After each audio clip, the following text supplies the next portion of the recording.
मैं डॉक्टर मनीष कुलश्रेष्ठ, पारस हॉस्पिटल उदयपुर में neuro physician के पद पर कार्यरत हूँ।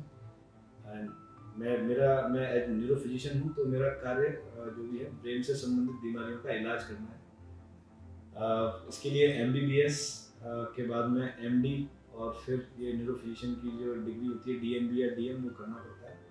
तो मैं डीएनबी न्यूरोलॉजी हूँ और उसके बाद में मैं न्यूरो फिजिशियन बना हूँ।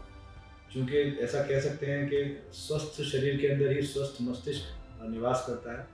तो अगर आप अपनी दिनचर्या को बिल्कुल सधा हुआ रखेंगे, खाने पीने में संयमित रहेंगे, तो निश्चित रूप से आपका जो बॉडी है उसके साथ आपका मस्तिष्क और दिमाग, आपका स्नायु तंत्र पूरी तरह सुरक्षित एवं स्वस्थ रहेगा। एमबीबीएस एक बेसिक कोर्स होता है जो कि एलोपैथी के एक डॉक्टर बनने से पहले वो मैंडेटरी है। इसके बाद में जो ब्रांचेज उसके बाद में अपने पीजी के दौरान चूज़ करना पड़ता है, पोस्ट ग्रेजुएशन के दौरान। तो इसमें दो मुख्य ब्रांचेज होती हैं, मेडिसिन एंड सर्जरी।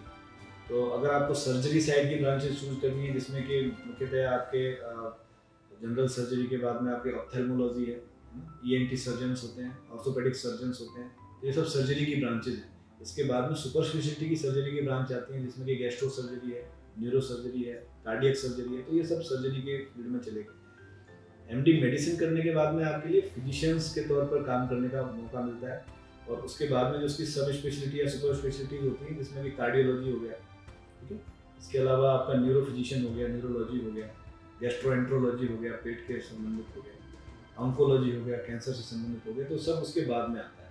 तो सुपर स्पेशलिटी करने के लिए आपको डीएम या डीएनपी का कोर्स करना पड़ता है। तो वो फिर 3 साल का ये बेसिक सर्जरी या मेडिसिन का कोर्स करने के बाद में फिर 3 साल के लिए आपको एक ये एम डीएम का या डीएनपी का कोर्स करना पड़ता है। तो उसके बाद में आप सुपर स्पेशलिस्ट बन जाते हैं। फिजिशियन का मुख्य कार्य होता है कि पेशेंट्स की जो भी समस्या है उसको सही तरह से निदान करके उसका जो भी उसके लिए बेस्ट मैनेजमेंट है, मान लीजिए उसको सर्जिकल मैनेजमेंट ही उसके लिए बेस्ट है, तो आप उसको डायरेक्ट सर्जरी में भी भेज सकते हैं। या फिर अपन को लगता है कि नहीं, सर्जरी में अभी टाइम है, सर्जरी की कोई ज़रूरत ही नहीं है, तो ऐसे केस में उस पेशेंट्स को दवाई के रूप से उसको उसकी जो भी समस्या है उसका समाधान करने के लिए, तो वो कार्य फिजिशियन का होता है।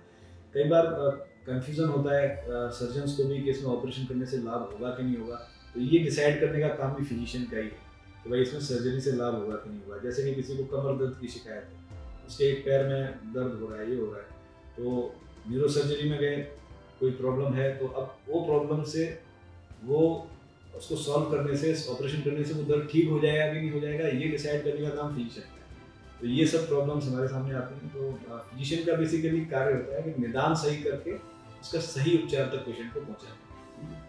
सबको मेरी तरफ से बहुत बहुत धन्यवाद। आपने मेरी जो स्टोरी है वो सुनी, और मुझे लगता है कि इससे आपको कुछ थोड़ी बहुत प्रेरणा मिलेगी।